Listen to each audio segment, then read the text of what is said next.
Jean, chapitre 21.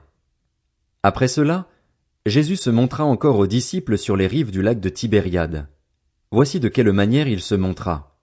Simon-Pierre, Thomas, appelé Didyme, Nathanaël, qui venait de Cana en Galilée, les fils de Zébédée et deux autres disciples de Jésus se trouvaient ensemble. Simon-Pierre leur dit, « Je vais pêcher. » Ils lui dirent, « Nous allons aussi avec toi. » Ils sortirent et montèrent aussitôt dans une barque, mais cette nuit-là ils ne prirent rien.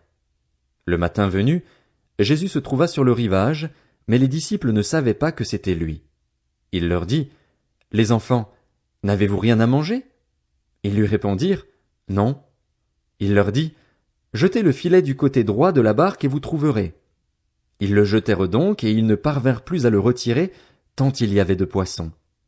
Alors le disciple que Jésus aimait dit à Pierre, « C'est le Seigneur. » Dès qu'il eut entendu que c'était le Seigneur, Simon-Pierre remit son vêtement et sa ceinture, car il s'était déshabillé, et se jeta dans le lac.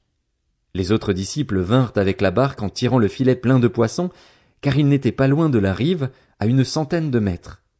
Lorsqu'ils furent descendus à terre, ils virent là un feu de braise avec du poisson dessus et du pain. Jésus leur dit, « Apportez quelques-uns des poissons que vous venez de prendre. » Simon-Pierre monta dans la barque et tira le filet plein de 153 gros poissons à terre. Malgré leur grand nombre, le filet ne se déchira pas. Jésus leur dit, « Venez manger. » Aucun des disciples n'osait lui demander, « Qui es-tu ?» car il savait que c'était le Seigneur. Jésus s'approcha, prit le pain et leur en donna. Il fit de même avec le poisson. C'était déjà la 3e fois que Jésus se montrait à ses disciples depuis qu'il était ressuscité.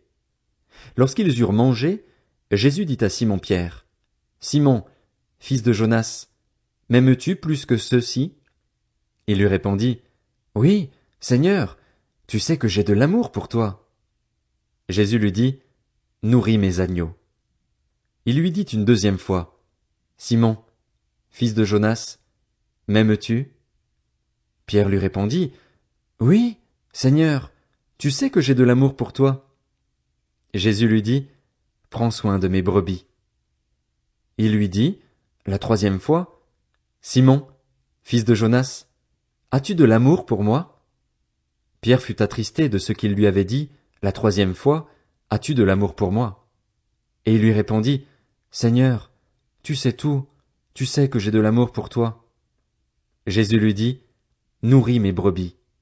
En vérité, je te le dis, quand tu étais plus jeune, tu mettais toi-même ta ceinture et tu allais où tu voulais. Mais quand tu seras vieux, tu tendras les mains et c'est un autre qui attachera ta ceinture et te conduira où tu ne voudras pas. » Il dit cela pour indiquer par quelle mort Pierre révélerait la gloire de Dieu. Puis il lui dit, « Suis-moi. » Pierre se retourna et vit venir derrière eux le disciple que Jésus aimait, celui qui, pendant le souper, s'était penché vers Jésus et avait dit, « Seigneur, qui est celui qui va te trahir ?» En le voyant, Pierre dit à Jésus, « Et lui, Seigneur, que lui arrivera-t-il » Jésus lui dit, « Si je veux qu'il vive jusqu'à ce que je revienne, en quoi cela te concerne-t-il? Toi, suis-moi. » Là-dessus, le bruit courut parmi les frères que ce disciple ne mourrait pas.